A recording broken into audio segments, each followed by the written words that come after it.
Everyone, तो स्वागत है आपका आपके चैनल ड्रिट्स फार्मेसी पर। पिछले वीडियो में आपने देखा कि फार्माकोलॉजी क्या होता है, ब्रांचेज ऑफ फार्माकोलॉजी क्या होता है, orphan drugs, essential drugs, prescription and non prescription drug. उम्मीद है आपको पिछला वीडियो पसंद आया होगा। तो आइए हम उसके नेक्स्ट वीडियो के आगे चलते हैं, जिसमें हम आज कवर करेंगे historical landmark of pharmacology, source and source of information of drugs. तो आज हम देखते हैं हिस्टोरिकल लैंडमार्क ऑफ फार्माकोलॉजी।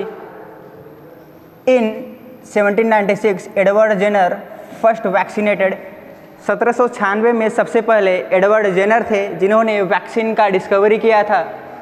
इसके पहले हम आपको ये बता देते हैं कि फार्माकोलॉजी में किन किन साइंटिस्ट ने अपना मोस्ट इम्पॉर्टेंट रोल प्ले किया है। इसके बाद हम इस पर स्लाइड पर आते हैं।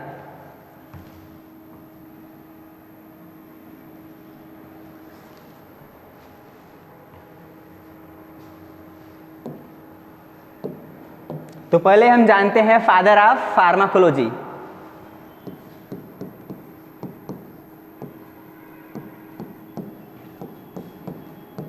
Father of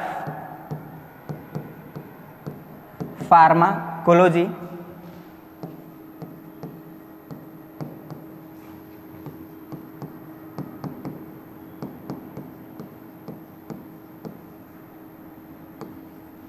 father of pharmacology Oswald Smith को बोलते हैं।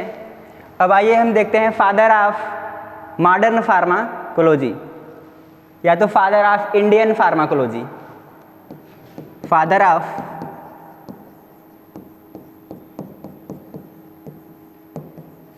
Indian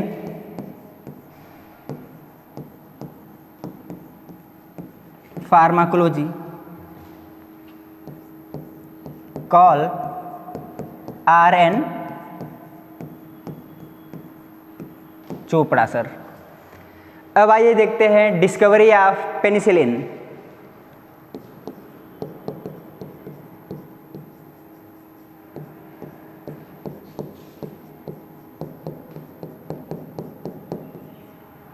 discovery of penicillin Alexander Fleming.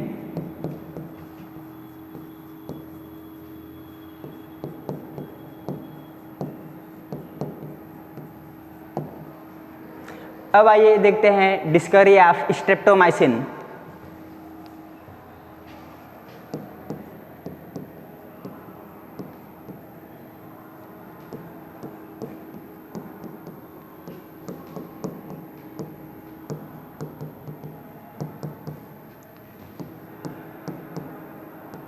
Salesman Waksman. अब आइए देखते हैं हम discovery of sulphonamide which is known as the प्रोंटोसिल।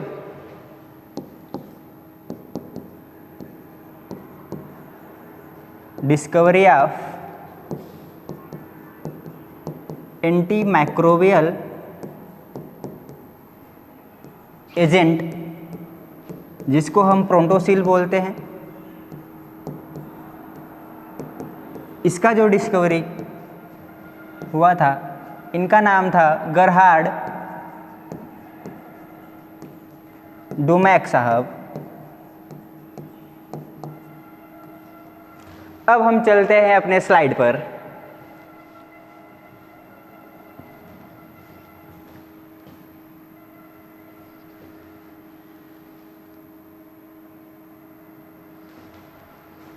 अभी आपने देखा कि फादर ऑफ फार्माकोलॉजी कौन है, पेनिसिलिन का डिस्कवरी किसने किया है, स्ट्रेप्टोमाइसिन का डिस्कवरी किसने किया है।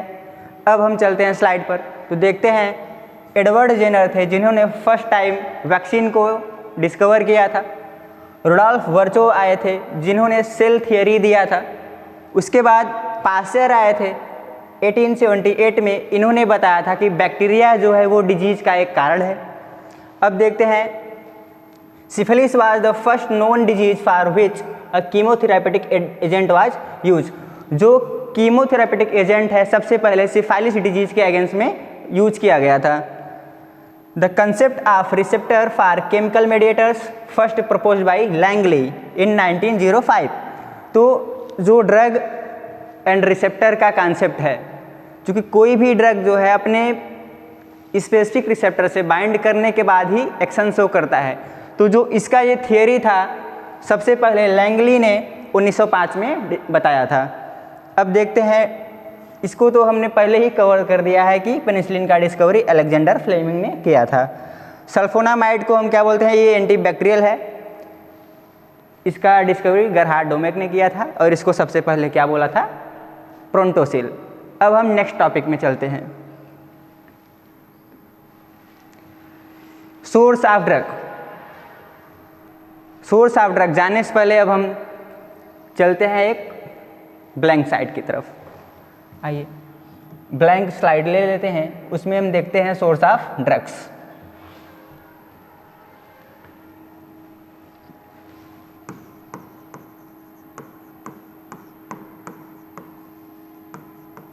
सोर्स ऑफ ड्रग्स जो भी ड्रग है या तो वो नेचुरली मिलेगा, या तो सिंथेटिक, या तो सेमी सिंथेटिक हो सकता है। तो ड्रग के 3 सोर्स हैं। पहला क्या है,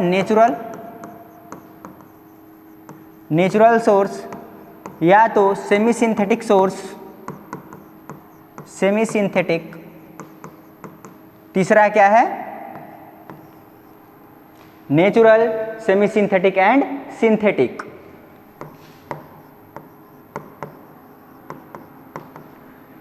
नेचुरल क्या है कि डायरेक्ट नेचर से मिलेगा, या तो प्लांट से मिलेगा या तो एनिमल से मिलेगा। सेमी सिंथेटिक मतलब नेचुरल ही रहेंगे, उसमें कुछ मॉडिफिकेशन किया जाएगा जिससे हम उसे सेमी सिंथेटिक के कैटेगरी में रखेंगे।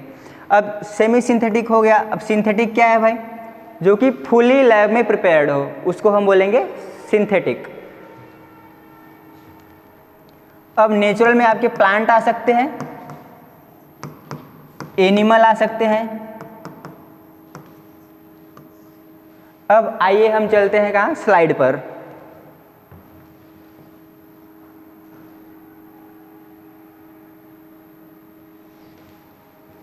तो सोर्स ऑफ ड्रग्स में नेचुरल में देखिए मिनरल सोर्स। तो मिनरल में क्या क्या आएंगे उसको देखते हैं हम।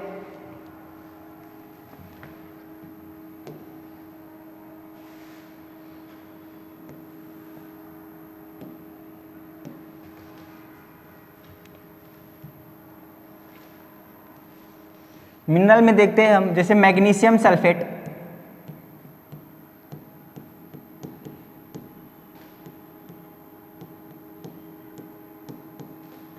मैग्नीशियम सल्फेट,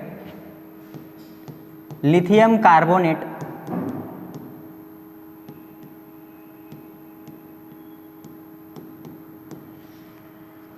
कायोलिन,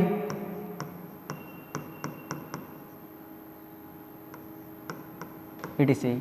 उसके बाद एनिमल सोर्स में देखते हैं कि एनिमल से कौन कौन सा ड्रग मिलता है। तो एनिमल सोर्स में जैसे आपका हो गया इंसुलिन,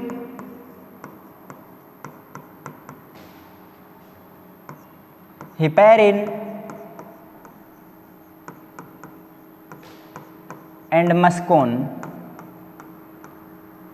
ये जितने भी ड्रग है ये एनिमल सोर्स से मिलेंगे। अब देखते हैं कि प्लांट सोर्स से क्या क्या मिलता है। तो प्लांट सोर्स से बेसिकली या तो एल्कलाइड मिलेगा, एल्कलाइड्स, ग्लाइकोसाइड्स,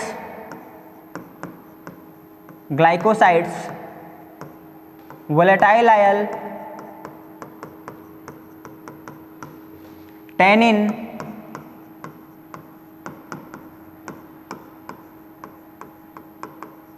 रेजिन etc। ये जितने भी क्लास हैं इनके अंदर आपको प्लांट पढ़ना होगा। तो ये सब जितने प्लांट इनके अंदर आएंगे इन सब के बारे में कॉग्नोसिस जब आप पढ़ेंगे तो उसमें एलिब्रेट किया जाएगा। आइए अब हम देखते हैं माइक्रो ऑर्गेनिज्म में क्या मिलते हैं। जैसे माइक्रो ऑर्गेनिज्म से आपको मोस्ट ऑफ द एंटीबायोटिक्स मिलेगा। एंटीबायोटिक्स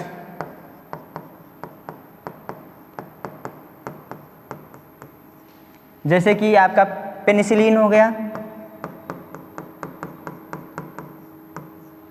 स्ट्रेप्टोमाइसिन हो गया,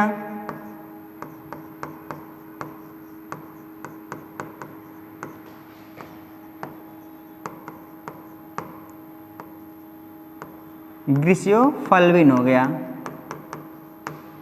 ये सब जो है आपको ये माइक्रो ऑर्गेनिज्म से प्राप्त होते हैं।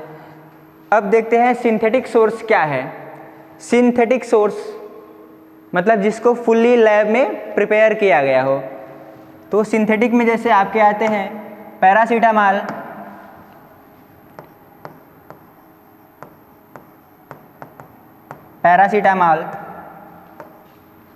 सल्फोनामाइड,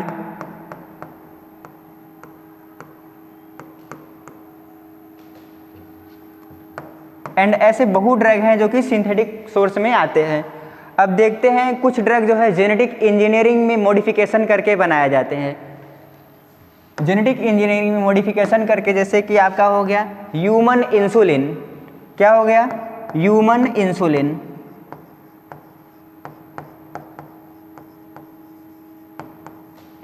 ह्यूमन इंसुलिन जिसको ह्यूमेलिन भी बोलते हैं ह्यूमेलिन, या तो hepatitis B vaccine, hepatitis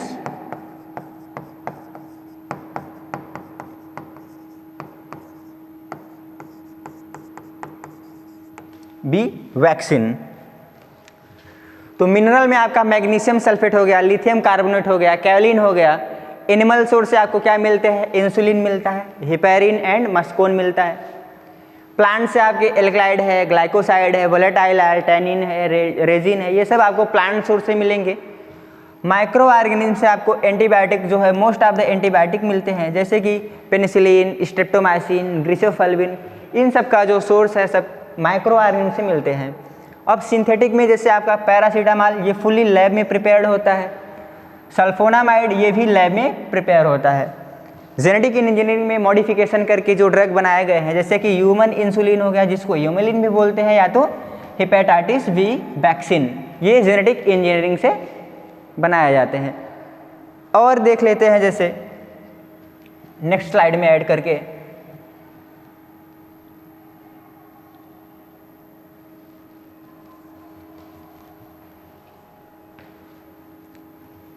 semi synthetic में आपका है एक, तो यहां पर ऐड कर देते हैं जैसे कि हाइड्रोमॉर्फिन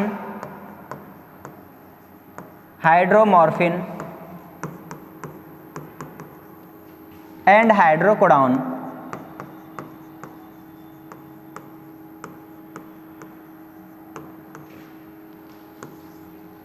तो मॉर्फिन में मॉडिफिकेशन करके या तो कोडिन में मॉडिफिकेशन करके उसका हाइड्रोफॉर्म बनाया जाता है जो कि सेमी सिंथेटिक होता है। अब आइए हम देखते हैं various source of information of drugs.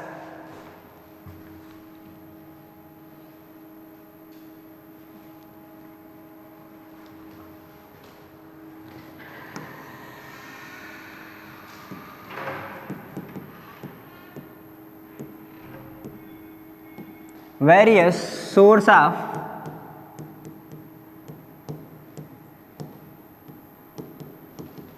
Information of drugs. अगर हमें ड्रग के बारे में इंफॉर्मेशन लेना है तो हमें क्या क्या सोर्स हो सकते हैं कि कहाँ कहाँ से ड्रग के बारे में इंफॉर्मेशन मिल सकती है, तो उसका स्टडी जो करेंगे वही आएंगे इसमें various source of information of drugs में। तो अब जैसे ये आप बताइए, अगर हमें पास्ट में किसी के बारे में जानना हो, किसी भी किंग के बारे में जानना हो, तो हम क्या प्रेफर करते हैं? बुक उठाते हैं तो उसमें हमें राजा के कैरेक्टर के बारे में पता चलता है। तो सेम ऐसे जो पास्ट में जितने भी मेडिसिन आए हैं, अगर हमको उनके बारे में नॉलेज चाहिए तो हम क्या करेंगे? बुक उठाएंगे। तो वो बुक जो है, पहला है आपका फार्माकोपिया।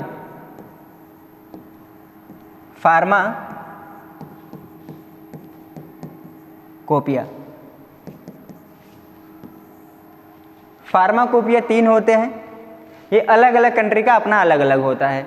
तो जैसे इंडिया का है आईपी हो गया, ब्रिटिश का बीपी हो गया, यूएसए का हो गया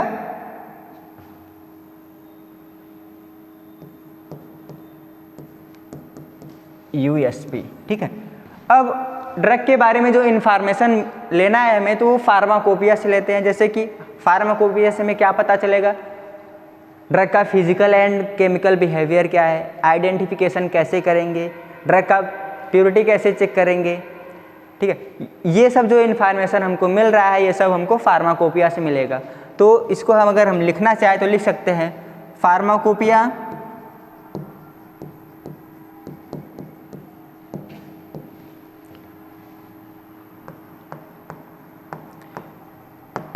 deals with the physical, chemical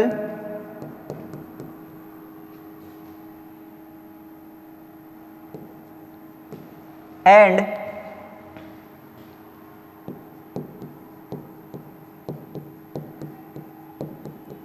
identification, purity and standardization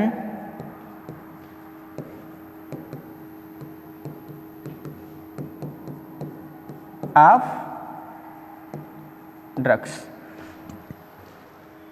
drug के फिजिकल एंड केमिकल प्रॉपर्टी के बारे में एंड उसका आइडेंटिफिकेशन टेस्ट क्या है, ड्रग कितना प्योर है, उसका स्टैंडर्डाइजेशन कैसे किया जाएगा, ये सब जो हमको इन्फॉर्मेशन मिलेगी, ये सब स्टडी हम फार्माकोपिया में करेंगे। अब आइए देखते हैं कि ड्रग को और कहाँ से हम जान सकते हैं कि ड्रग के बारे में इन्फॉर्मेशन लेने के लिए और क्या सोर्स है। तो सेकेंड है आपका national फार्मूलरी। National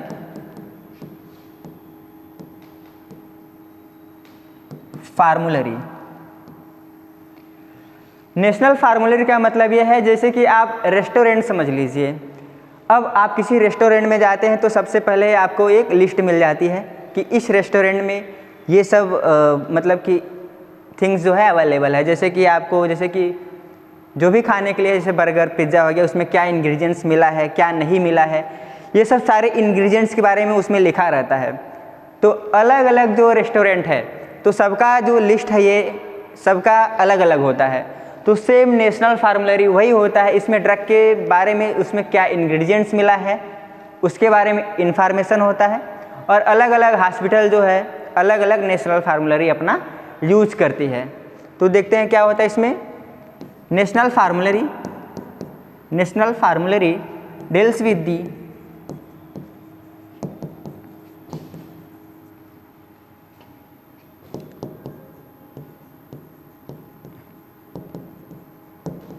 ingredients of drugs and ये क्या होता है, सोर्स ऑफ इंफॉर्मेशन होता है। And source of information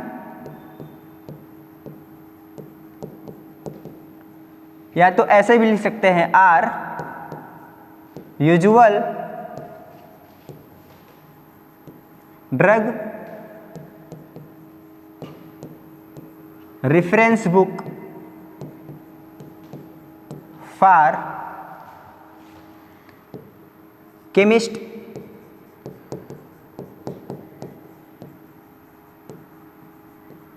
druggist and doctors. तो नेशनल फार्मूलरी में ड्रग के बारे में बताया जाएगा कि ड्रग में कौन कौन से इंग्रेडिएंट्स हैं। तो ये क्या है, मोस्टली एक रेफरेंस बुक के जैसा काम करता है किसी भी केमिस्ट के लिए या ड्रगिस्ट या तो डॉक्टर के लिए। और अलग अलग हॉस्पिटल में नेशनल फार्मूलरी अलग अलग होते हैं सभी के। अब देखते हैं हम other source of information of drugs. अभी हमने देखा कि फार्माकोपिया एंड नेशनल फार्मूलरी। अब तीसरा क्या है, मार्टिनडेल। मार्टिनडेल जिसको हम एक्स्ट्रा फार्माकोपिया भी बोलते हैं। एक्स्ट्रा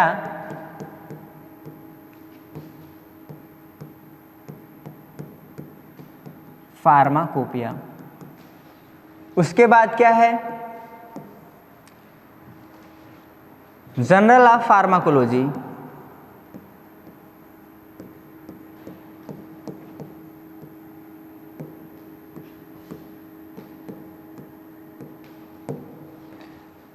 जर्नल ऑफ फार्माकोलॉजी से भी हमें ड्रग के बारे में इंफॉर्मेशन मिलता है। उसके बाद क्या है,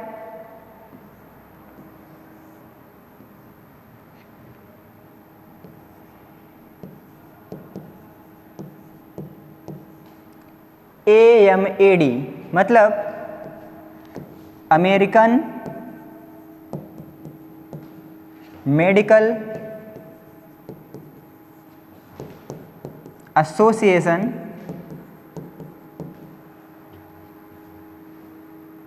फॉर ड्रग इवैल्यूएशन। ये भी एक सोर्स है ड्रग के बारे में इंफॉर्मेशन पता लगाने के लिए। अब देखते हैं ड्रग बुलेटिन। ड्रग बुलेटिन से भी हमें ड्रग के बारे में इंफॉर्मेशन मिलता है।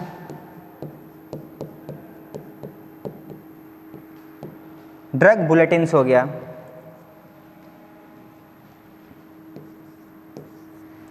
कुछ सॉफ्टवेयर हो गए जैसे डाटाबेस, माइक्रोमेडिक्स, मेडलाइन,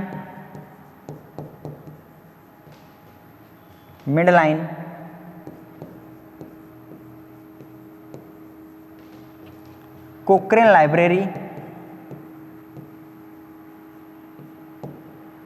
यहाँ से भी ड्रग के बारे में इंफॉर्मेशन मिलती है।